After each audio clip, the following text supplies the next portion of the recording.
तो क्या आपको पता है कि इंडियन स्टॉक मार्केट में जो एक प्रॉफिटेबल ट्रेडर होता है उसकी क्या अप्रोच होती है ट्रेडिंग को लेके? तो आज मैं आपको पूरा इन डेप्थ बताने वाला हूँ कि क्या होता है सेक्टर एनालिसिस, और सेक्टर एनालिसिस की हेल्प से ट्रेडिंग में क्या क्या अपन बेनिफिट उठा सकते हैं। ठीक है, तो सबसे पहले अपन एकदम बेसिक से स्टार्ट करेंगे और स्टेप बाय स्टेप आगे बढ़ेंगे।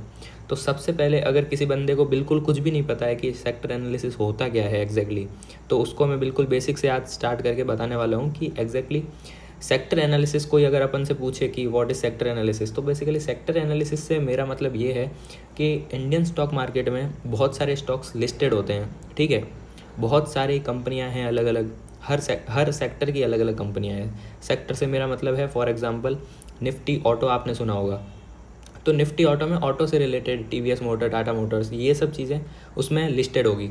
आफ्टर दैट निफ्टी एफएमसीजी आपने सुना होगा, तो एफएमसीजी फास्ट मूवेबल, बेसिकली जो फूड्स होते हैं ब्रिटानिया, बिस्किट्स वगैरह, ये सब जो अपन डे टू डे लाइफ में खाते पीते हैं, तो वो सारी कंपनियां उसमें लिस्टेड रहती है। ठीक है, उसी तरह आप देख लोगे तो निफ्टी मीडिया, निफ्टी मेटल, ठीक है, टाटा स्टील वगैरह हो गया। तो इस टाइप से बहुत सारे सेक्टर है। और अगर मान लो इम्पोर्टेंट आप सेक्टर्स की बात करोगे तो 8 से 10 सेक्टर ऐसे हैं जो अपन अपनी ट्रेडिंग जर्नी में यूज़ करने वाले हैं। तो एक चीज़ तो आपको अभी क्लियर हो जानी चाहिए कि एग्जैक्टली सेक्टर्स होते क्या हैं। ठीक है, सेक्टर्स क्या है? बेसिकली एक ग्रुप ऑफ स्टॉक्स होते हैं। बेसिकली हर सेक्टर से मतलब बेसिकली एक रिलेटेबल स्टॉक्स का एक ग्रुप होता है। जैसे ऑटो, निफ्टी ऑटो में निफ्टी ऑटो बेसिकली ऑटोमोबाइल से रिलेटेड स्टॉक्स होंगे। निफ्टी मीडिया में मीडिया से रिलेटेड स्टॉक्स होंगे। निफ्टी मेटल में मेटल इंडस्ट्रीज से रिलेटेड स्टॉक्स होंगे। ठीक है, लाइक दैट। तो ये सेक्टर्स बेसिकली अपन इन सेक्टर्स का करने क्या वाले हैं ये समझते हैं अब। तो जितने भी सेक्टर मैंने नाम बोले हैं ना आपको, वो उन सारे बेसिकली सेक्टर्स का भी अपना एक इंडेक्स होता है। इंडेक्स का मेरा मतलब ये है कि इंडेक्स का मतलब उनका अपना एक चार्ट होता है। किन का? हर एक सेक्टर का। तो हर एक सेक्टर का ऐसा कैंडल स्टिक वाला एक चार्ट होता है। और वो चार्ट आपको कहाँ से मिलेगा? वो आप सीधा आपने किसी भी ब्रोकर में जाके सर्च बॉक्स में टाइप कर सकते हो कि Nifty auto, Nifty media, Nifty metal. ठीक है, तो अब एक चीज़ क्लियर हो गई कि एग्जैक्टली इंडियन स्टॉक मार्केट में बहुत सारी कंपनियां लिस्टेड होती है। उन बहुत सारी कंपनियों को ग्रुप्स में अलग अलग डिवाइड किया जाता है और उन ग्रुप्स को नाम दिया जाता है सेक्टर्स, अलग अलग सेक्टर। अब उन अलग अलग सेक्टर में अलग अलग स्टॉक्स होते हैं। ध्यान से सुनना, अब आगे धीरे धीरे कॉम्प्लिकेट होता जाएगा आगे आगे वीडियो। ठीक है, तो पूरा फोकस रखना है, ईयरबड्स लगा के एकदम पीसफुल स्पेस में चले जाओ। ठीक है, अगले कुछ 25 से 30 मिनट के लिए। अब सबसे पहले अपन बात करते हैं कि जैसे एक कोई भी फॉर एग्जांपल एक सेक्टर मान लेते हैं निफ्टी बैंक। तो निफ्टी बैंक अगर एक सेक्टर है तो निफ्टी बैंक का अपना एक इंडेक्स होगा, लाइक दैट, ऐसा कैंडल स्टिक वाला।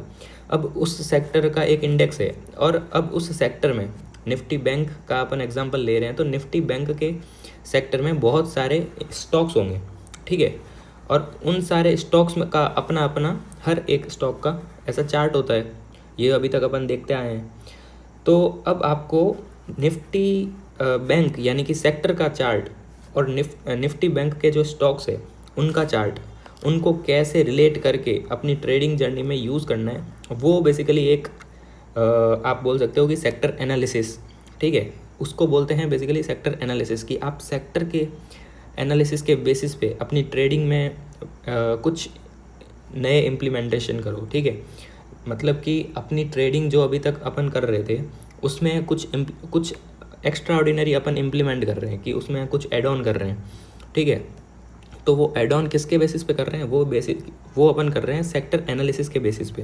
और सेक्टर एनालिसिस कैसे एग्जैक्टली करना होता है, सेक्टर की कौन कौन सी बातें स्टॉक्स को अफेक्ट करेगी, वो सारी चीज़ें तो बात की बात है। अभी अपना पूरा फोकस है कि एग्जैक्टली होता क्या है सेक्टर एनालिसिस। ठीक है, और क्यों इतना इम्पोर्टेंट है, क्यों मैं इतना ज़ोर दे रहा हूँ कि अगर इंडियन स्टॉक मार्केट में आपको ग्रिप बनानी है और आपको प्रॉफिटेबल रहना है, प्रॉफिटेबल होना is not important, but profitable रहना लॉन्ग टर्म में वो बहुत ज़्यादा ज़रूरी है।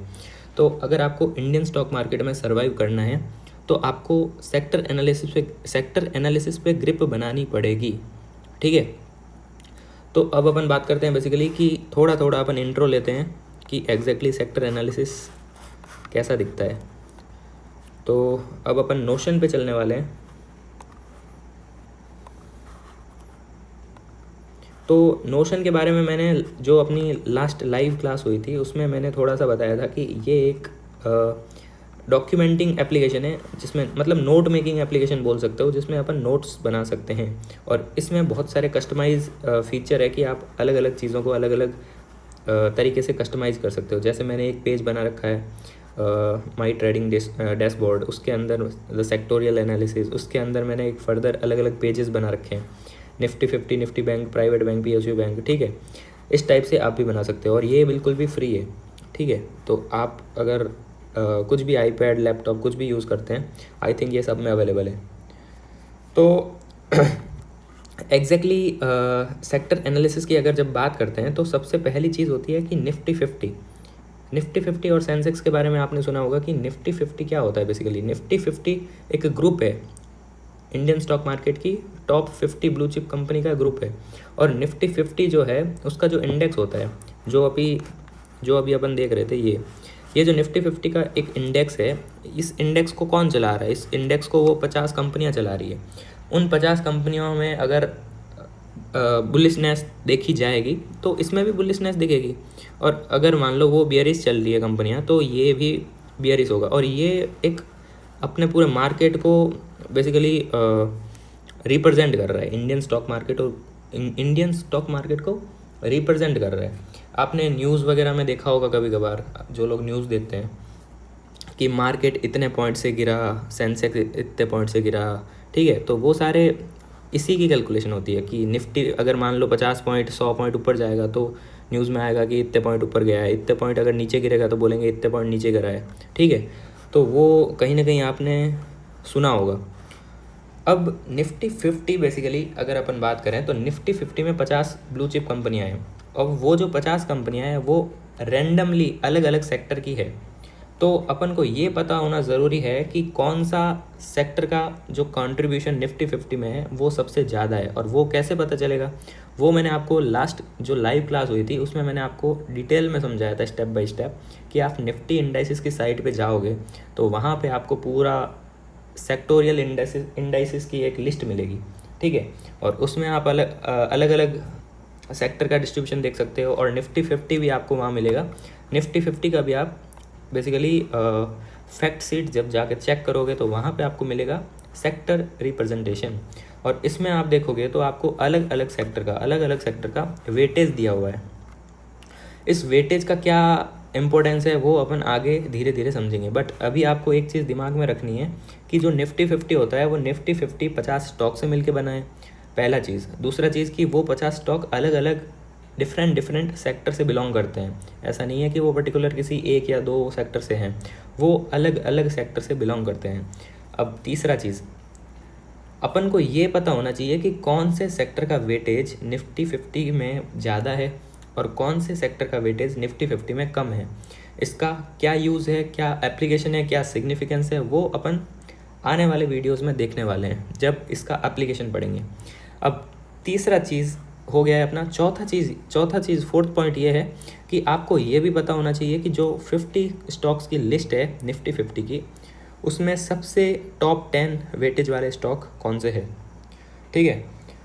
तो वो कैसे पता चलेगा, वो भी आपको इस फैक्ट शीट में मिलेगा, और उसमें आपको एक लिस्ट मिलेगी टॉप कॉन्स्टिट्यूएंट बाय वेटेज। अब इसमें आपको HDFC नंबर 1 पे दिख रहा है 13.30 वेटेज के हिसाब से। ICICI बैंक आपको दिख रहा है 9.15, रिलायंस इंडस्ट्रीज़ तीसरे नंबर पे दिख रहा है 8.65, लाइक दैट ऊपर से नीचे आप टॉप 10 देख सकते हो। तो अब आपको मेरे हिसाब से एक चीज़ क्लियर हो गई होगी कि इंडियन स्टॉक मार्केट को रिप्रेजेंट कौन करता है, निफ्टी 50, ठीक है। और निफ्टी 50 है क्या एग्जैक्टली? निफ्टी 50 एक कॉम्बिनेशन है किसका, 50 ब्लू चिप कंपनियों का। और 50 ब्लू चिप कंपनियों का कॉम्बिनेशन है, तो उसमें जो 50 कंपनियां हैं वो क्या किसी एक सेक्टर से बिलोंग करती है? बिल्कुल नहीं, वो डिफरेंट बेसिकली सेक्टर से बिलोंग करती है।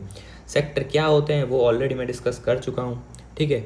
एंड अलग अलग सेक्टर से बिलोंग करते हैं ये तो समझ आ गया, बट उससे क्या फ़र्क पड़ेगा, उससे क्या अपन को सीखना ये है कि कौन सा सेक्टर कितना कंट्रीब्यूट करता है वो अपन को पता होना चाहिए।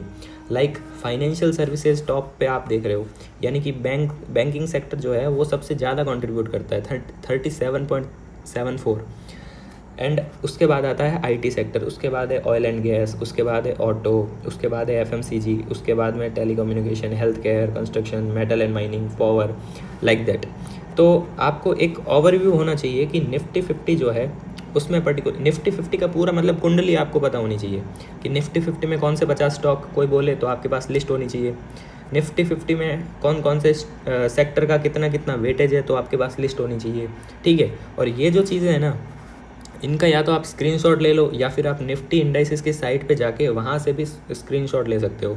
और आपको आज जिन लोगों ने अभी तक ये काम नहीं किया है उनको आज ये करना है कि निफ्टी इंडाइसिस की साइट पे जाना है और वहाँ से अलग अलग सेक्टर के सारे फैक्ट शीट डाउनलोड करने हैं। फैक्ट शीट में आपको ये चीज़ मिलेगा, जितने भी सेक्टर है उनकी फैक्ट शीट में आपको टॉप कॉन्स्टिट्यूएंट मिलेंगे, टॉप 10। और उस फैक्ट शीट के जस्ट नीचे एक और लिंक होता है जिसमें आपको सारे कॉन्स्टिट्यूएंट मिलते हैं, ठीक है। जिसमें कॉन्स्टिट्यूएंट का मतलब है कि अगर मान लो किसी सेक्टर में 10 से भी ज़्यादा स्टॉक है तो 10 तो आपको यहीं दिख जाएंगे टॉप 10 में। उसके अलावा जो एक्स्ट्रा स्टॉक्स है वो आपको मिलेंगे कॉन्स्टिट्यूएंट वाली लिस्ट में, और उस वाली लिस्ट को भी आपको स्क्रीनशॉट लेके सेव करना है।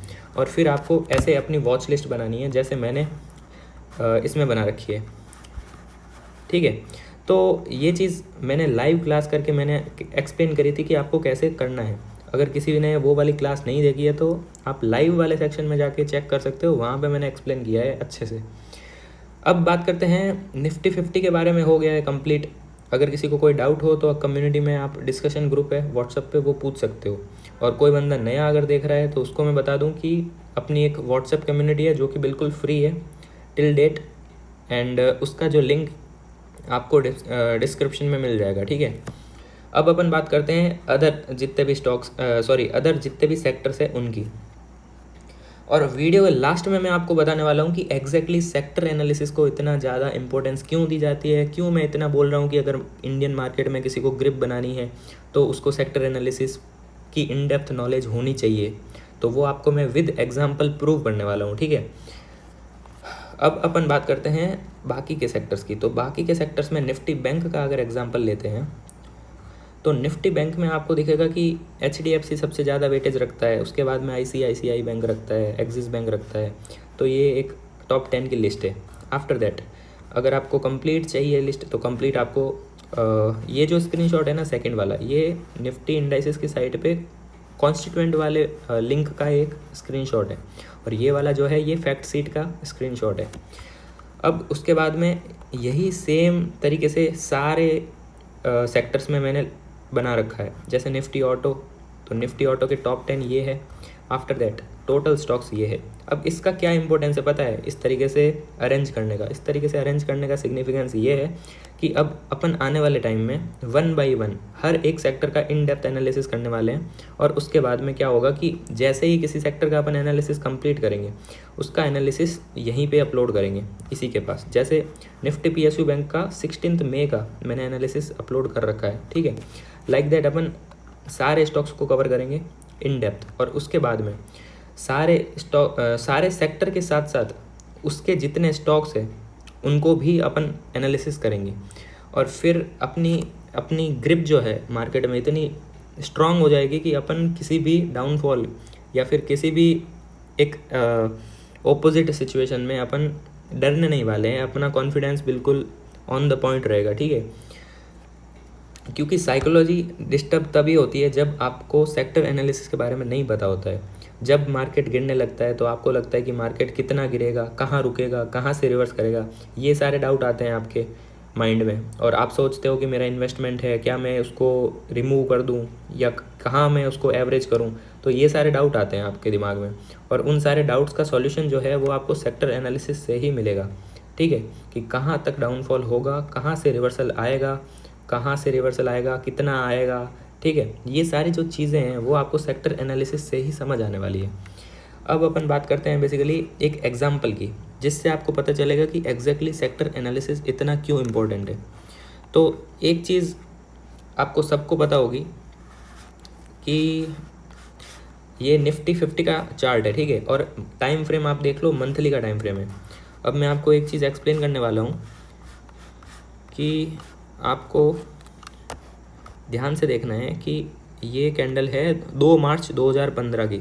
ये जो रेड एक्साइटिंग कैंडल आप देख रहे हो, ये कैंडल बनी थी 2 मार्च 2015 की, नीचे टाइमिंग देख सकते हो 2 मार्च 2015।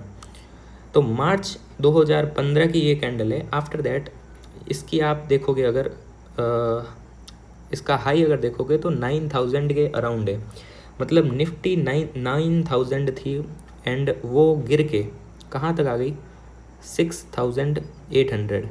तो 2000 मतलब 2500 से 2000 पॉइंट का जो 2500 से 3000 का पॉइंट की गिरावट अपने आप में निफ्टी में बहुत ही बड़ी गिरावट होती है, ठीक है। और इस सिचुएशन में बहुत सारे लोग पैनिक में चले जाते हैं और पैनिक का लेवल इतना होता है और न्यूज़ वाले और उसको एग्रावेट कर देते हैं, इतना एग्रावेट करेंगे कि कोई बंदा इस डिप पे ख़रीद ही नहीं पाएगा स्टॉक्स को। उसकी साइकोलॉजी इतनी ज़्यादा मैनिपुलेट की जाएगी, इतनी ज़्यादा ब्रेन वॉशिंग होगी इस वाले पॉइंट पे कि आप सोचोगे कि अभी मार्केट बहुत ज़्यादा गिरने वाला है। अभी तो कुछ भी नहीं गिरा है, अभी तो गिरावट की शुरुआत हुई है, ऐसा आपको फील करवाएंगे सारे न्यूज़ वाले। और इस डिप पे आप क्या करोगे, इस वाले डिप पे आप अपना पोर्टफोलियो जो है वो सेल करोगे, ना कि आप एड ऑन करोगे, आप सेल करोगे इस पॉइंट पे, ठीक है। तो आपको कैसे सेक्टर एनालिसिस की हेल्प से समझना है कि अगर डाउनफॉल हो रहा है तो डाउनफॉल कितना होगा, ठीक है। तो आपको एक चीज़ पता होगी कि निफ्टी बैंक में जो टॉप 10 स्टॉक है वो कौन कौन से है, ठीक है। तो निफ्टी बैंक में टॉप 10 स्टॉक्स खोल रहा हूँ मैं। तो निफ्टी बैंक में ये है टॉप 10 स्टॉक। अब इनमें भी अगर मैं बैंकिंग स्टॉक्स की बात करूँ तो आपके पास एक्सिस बैंक आपको दिख रहा होगा, ठीक है, एक्सिस बैंक दिख रहा होगा। और किसी टाइम पे यहाँ पे एसबीआई बैंक भी हुआ करता था, ठीक है, एसबीआई बैंक भी हुआ करता था। तो अब अपन देखते हैं कि क्या रिलेशन बनता है इनका,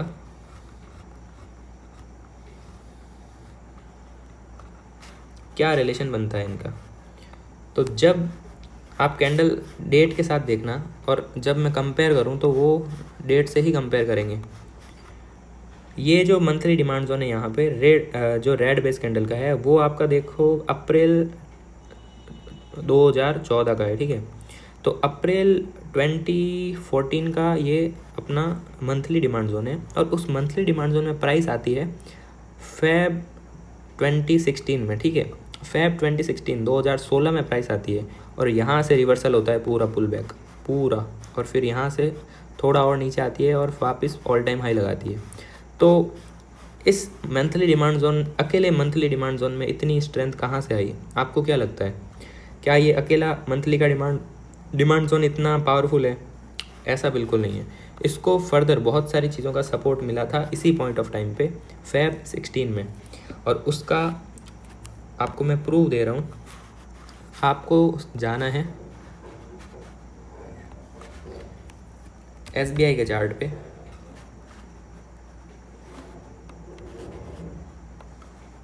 और एसबीआई के चार्ट पे मैं आपको दिखाने वाला हूँ वही सेम जो निफ्टी 50 में सिचुएशन थी कि डाउनफॉल हो रहा है। 330 का स्टॉक आपको 150 में मिल रहा था, 50% डिस्काउंट, 50% से भी ज़्यादा डिस्काउंट में मिल रहा था। और उस पॉइंट ऑफ टाइम पे क्या आपको लगता है कि आप अपने पोर्टफोलियो में ऐड कर पाते इस स्टॉक को? बिल्कुल नहीं, क्योंकि आपको सेक्टर एनालिसिस की इन डेप्थ नॉलेज ही नहीं है, आपको यही नहीं पता है कि रिवर्सल कहाँ से आने वाला है। तो आप बिना किसी इन डेप्थ नॉलेज के आपको कॉन्फिडेंस आएगा ही नहीं इस पॉइंट पे कि आप इसको ऐड ऑन कर पाओ। और जो वेल्थ क्रिएटर होते हैं बड़े बड़े, वो हमेशा ऐसे सिचुएशन में ही बाइंग करते हैं, क्योंकि उनकी मेंटल क्लैरिटी बहुत ज़्यादा होती है, ठीक है। तो आप अपनी इतनी ज़्यादा स्ट्रॉन्ग मेंटल क्लैरिटी कब ला पाओगे, उसका एक ही आंसर है कि आप जब पूरे सेक्टर्स का एनालिसिस करके उस पर ग्रिप बना लोगे, तभी आप इस वाली सिचुएशन में भी बिना डरे हुए यहाँ पे स्टॉक्स को अपने पोर्टफोलियो में ऐड करोगे। और अब आप ध्यान से देखो कि ये जो मंथली का डिमांड जोन है फेब 2014 का, वहाँ पे प्राइस आती है सेम फेब 16 में, और यहीं से रॉकेट होती है, ठीक है। तो यही एक बेसिकली आप मान सकते हो ना कि निफ्टी को स्टेट बैंक बेसिकली एसबीआई का सपोर्ट मिला, क्योंकि निफ्टी भी एसबीआई जो है वो भी निफ्टी 50 का ही कॉम्पोनेंट है, कॉन्स्टिट्यूएंट है, ठीक है। तो वो निफ्टी 50 का पार्ट है, तो इसलिए इसने एसबीआई ने निफ्टी 50 को सपोर्ट किया है। अब वही मैं आपको ऑपोजिट बोलूँ कि निफ्टी 50 जब डिमांड जोन में आया तो निफ्टी 50 ने एसबीआई को सपोर्ट किया, इसलिए एसबीआई यहाँ से रॉकेट हुआ। अब वही आप ऐसे तो मानोगे नहीं, एक एग्जांपल थे, तो अब एक और एग्जांपल की बात करते हैं, एक्सिस बैंक।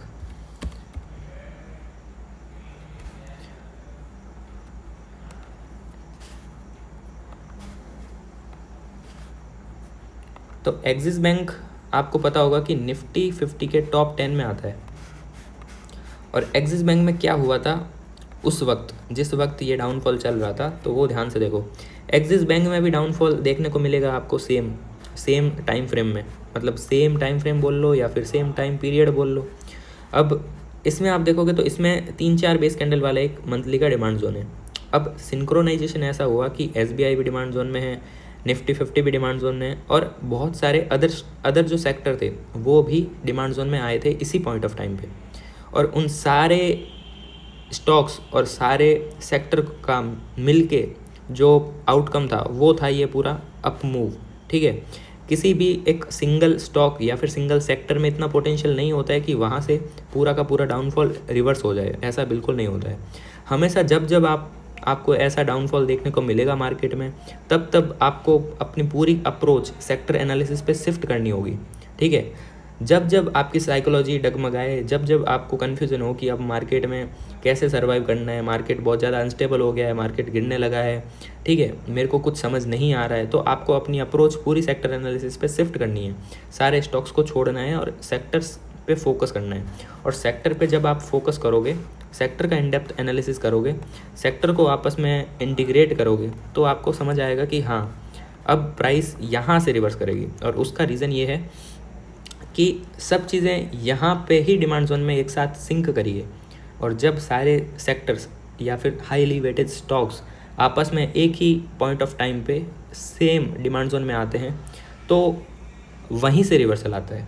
और यहाँ से रिवर्सल आने का कॉन्फिडेंस आपको क्यों आएगा?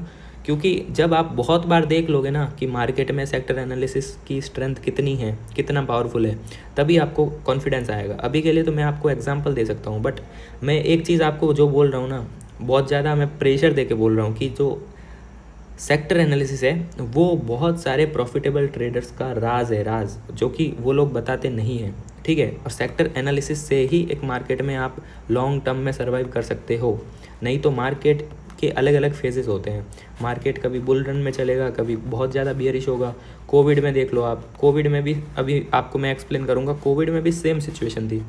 कोविड में भी जो प्राइस की रिकवरी हुई थी वो ऐसे ही हुई थी, जब बहुत सारे सेक्टर्स सिंक्रोनाइज वे में एक हायर टाइम फ्रेम के डिमांड जोन में आते हैं, तो एक दूसरे को सपोर्ट करते हैं और एक दूसरे के सपोर्ट से ही वहाँ से रिवर्सल होता है। अब एक चीज़ यहाँ पे एक्सप्लेन करने वाली है कि आप ध्यान से देखोगे तो ये वाली रेड कैंडल में, ये वाली जो रेड कैंडल है, इसी ने इस वाले डिमांड जोन में एंट्री दे दी थी। और ये वाली जो कैंडल है वो है जैन 2016 की। अब आपको एक चीज़ याद होनी चाहिए कि मैंने जो कैंडल बताई थी एसबीआई में और निफ्टी 50 में, वो थी मार्च 16 की। ठीक है, तो अब आपको एक चीज़ समझनी होगी कि सेक्टर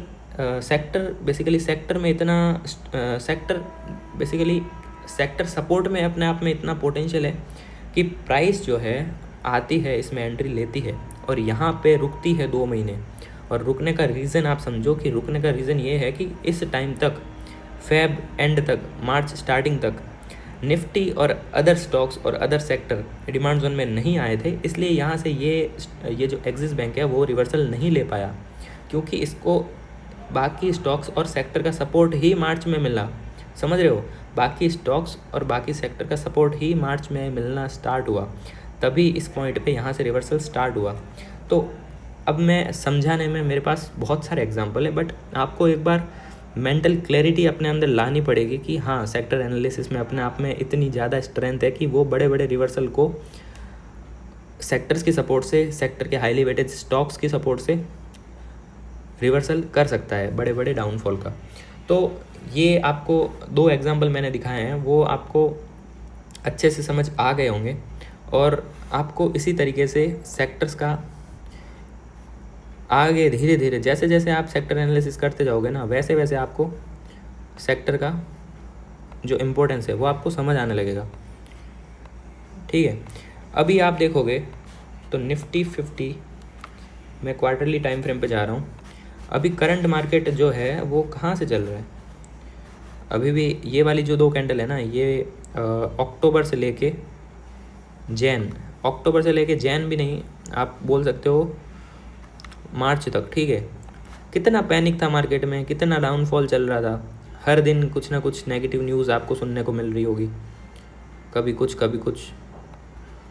और फाइनली क्या हुआ, फाइनली क्वार्टरली डिमांड जोन में जब प्राइस आती है तो वहाँ से रिवर्सल लेती है और यहाँ पे या आपको बुलिशनेस दिख रही होगी, सामने आपके दिख रही है। तो एग्जैक्टली आप पूरे चार्ट में आप जब एनालिसिस करोगे तो आपको पता लगेगा कि कोई भी ऐसा क्वार्टरली बेसिकली डिमांड जोन बहुत रेयरली आपको मिलेगा कि वो क्वार्टरली डिमांड जोन ब्रीच हुआ हो, बहुत रेयरली मिलेगा। कितने से बड़े डाउनफॉल आए हैं, बट बिना रेस्पेक्ट किए कोई भी हायर टाइम फ्रेम का जोन नहीं गया है, चाहे वो मंथली हो चाहे वो क्वार्टरली हो। इसी चीज़ से तो आपको कॉन्फिडेंस मिलना चाहिए कि हाँ, जितनी भी डिमांड सप्लाई अपन ने पढ़ी है वो मार्केट में वर्क करती है। और ये आपको कॉन्फिडेंस होना चाहिए कि डिमांड सप्लाई जो है वो एक यूनिवर्सल लॉ है, ऐसा नहीं है कि पर्टिकुलर किसी एक लिमिटेड सिचुएशन में ही चलेगा, काम करेगा, ऐसा बिल्कुल नहीं है। वो एक यूनिवर्सल लॉ है और डिमांड सप्लाई के ऊपर ही सब चीज़ें डिपेंड है। उसकी इन डेप्थ नॉलेज आप जितना आप ले पाओगे उतना आपके लिए अच्छा है। ठीक है, अब आपको बस इस चीज़ पे फोकस करना है कि जितने स्टॉक्स मैंने बताए हैं, सॉरी जितने मैंने सेक्टर बताए हैं उन सारे सेक्टर्स को आपको एक वॉच लिस्ट में ऐड करना है। ठीक है, वॉच लिस्ट में क्या ऐड करना है वो समझो। वॉच लिस्ट में आपको वॉच लिस्ट ऐसे दिखनी चाहिए, जैसे मैंने वॉच लिस्ट का नाम लिखा है निफ्टी इंडाइसेस, और उसके अंदर सबसे पहले निफ्टी 50, उसके बाद में यहाँ से चालू करो और oil and gas, consumer durable, reality, PSU bank, pharma, metal, media, IT, health care, FMCG, auto, financial services, Nifty bank, ये सारे जितने भी हाईली बेसिकली जितने भी इम्पोर्टेंट सेक्टर्स है वो मैंने यहाँ पे ऐड ऑन किए हैं। अब आपको क्या करना है, आपको भी ऐसे ही एक वॉच लिस्ट प्रिपेयर करनी है अपने ब्रोकर के अंदर। फर्स्ट काम तो ये है। सेकंड आपका काम है कि आपको अपना जो भी नोट मेकिंग एप्लीकेशन है, लाइक टेलीग्राम पे बहुत सारे लोग डॉक्यूमेंट करते हैं और कुछ लोग हैं जो नोशन पे शिफ्ट हुए हैं, तो नोशन पे भी आप कर सकते हो। तो आपको क्या करना है कि आपको एक पर्टिकुलर पेज बनाना है जिसमें आप नाम दे सकते हो सेक्टोरियल एनालिसिस। उसके अंदर आपको हर हर सेक्टर की एक अलग फोल्डर बनानी है और उस हर फोल्डर के अंदर आपको टॉप 10 का स्क्रीनशॉट और उसके कॉन्स्टिट्यूएंट का स्क्रीनशॉट ऐड करना है। आफ्टर दैट ये जब काम हो जाए, जब ये सारे स्टॉक्स का आप ऐसे लिस्ट बना लो, तब अब इसके आगे की जर्नी स्टार्ट होगी। और उस आगे की जर्नी में अपन क्या करने वाले हैं, अपन देखने वाले हैं कि कैसे सेक्टर एनालिसिस अपन करेंगे, और हर सेक्टर एनालिसिस को करने के बाद उसके स्टॉक्स के साथ रिलेशन देखेंगे, और उसका स्टॉक्स के साथ रिलेशन देखने के बाद उनके एनालिसिस की टॉप डाउन अप्रोच जो होगी उनको अपन डॉक्यूमेंट करेंगे। ठीक है, ये एक 3 स्टेप प्रोसेस होगा। सबसे पहले सेक्टर के इंडेक्स का एनालिसिस करेंगे। सेकंड चीज़, सेक्टर के जो स्टॉक्स है उनका एनालिसिस करेंगे। थर्ड चीज़, उनका इंटरलिंकिंग बेसिकली रिलेशन देखेंगे। फोर्थ चीज़, उनका जितना भी टॉप डाउन एनालिसिस होगा, whether it is stock whether it is sector, उन सब का PDF के फॉर्मेट में डॉक्यूमेंट करेंगे।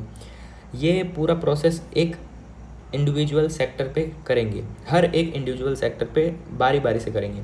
ठीक है, अब एक चीज़ में आपको डाउट आ रहा होगा कि एग्जैक्टली जो सेक्टर बेसिकली स्टॉक को सपोर्ट करता है और स्टॉक जो है वो सेक्टर को सपोर्ट करता है, ये चीज़ तो अपन को समझ आ गई।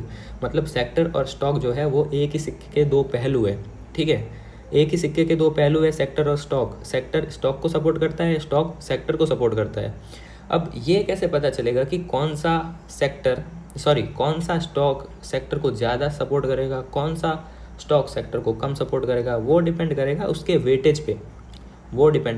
वेटेज पे। जैसे कि निफ्टी प्राइवेट बैंक में अगर मैं बात करूँ, सबसे ज़्यादा वेटेज है ICICI बैंक का। तो ICICI बैंक में अगर मान लो अप मूव आता है तो ये अपने अप मूव की वजह से निफ्टी प्राइवेट बैंक का जो इंडेक्स है उसको भी ऊपर की तरफ ले जाएगा। ये रिलेशन होता है एक सेक्टर का अपने स्टॉक्स के साथ। अब यही चीज़ आप सोचो कि अगर अगर ICICI बैंक, अगर HDFC बैंक और एक्सिस बैंक, ये तीनों अगर अप मूव दिखाते हैं, बुलिशनेस दिखाते हैं मार्केट में, तो इनका आप अगर कंट्रीब्यूशन देखोगे तो मोर देन 60% आपको दिखेगा इन तीनों को अगर मिला लो तो। और 60% वेटेज तो इन तीन ही स्टॉक का है, और ये तीनों अगर बुलिशनेस दिखा रहे हैं तो निफ्टी प्राइवेट बैंक में तो अपर सर्किट लगने तय है, अपर सर्किट लगेंगे ही लगेंगे। वही चीज़ है कि अब आप अगर मान लो कि इसके जो ऊपर वाले 5 स्टॉक है वो बहुत ही ज़्यादा बुलिशनेस दिखाते हैं और इसके नीचे वाले जो है वो बियरिशनेस दिखाते हैं, तो आपको क्या लगता है कि सेक्टर ऊपर जाना चाहिए या सेक्टर नीचे जाना चाहिए? मेरे हिसाब से तो सेक्टर ऊपर जाएगा। क्यों जाएगा ऊपर? क्योंकि हाईली वेटेड स्टॉक्स जो है जिनका मोर देन 70% वेटेज है, वो 75-80% वेटेज है, वो अगर ऊपर जा रहे हैं, बुलिशनेस दिखा रहे हैं, तो सेक्टर हमेशा उसी बेसिस पे ऊपर जाएगा। बिकॉज जिसका ज़्यादा वेटेज है वो उतना ही ज़्यादा सेक्टर के साथ इंटरलिंक करेगा, सपोर्ट दिखाएगा। वही अब इसका उल्टा सोचो कि अगर मान लो निफ्टी प्राइवेट बैंक किसी डिमांड जोन से चलता है, ध्यान से सुनना, अब उल्टा ऑपोजिट में बता रहा हूँ। निफ्टी प्राइवेट बैंक अगर किसी डिमांड जोन से चलता है और उसी टाइम पे HDFC में, ICICI बैंक में डिमांड जोन आ जाता है और इनमें भी डिमांड जोन में एंट्री मिल जाती है, तो बहुत ज़्यादा प्रोबेबिलिटी होगी कि निफ्टी प्राइवेट बैंक के डिमांड जोन में आने की वजह से HDFC और एक्सिस बैंक में जो रैली आने वाली थी, वो रैली उससे जो आने वाली रैली थी उससे भी काफ़ी बड़ी हो जाएगी।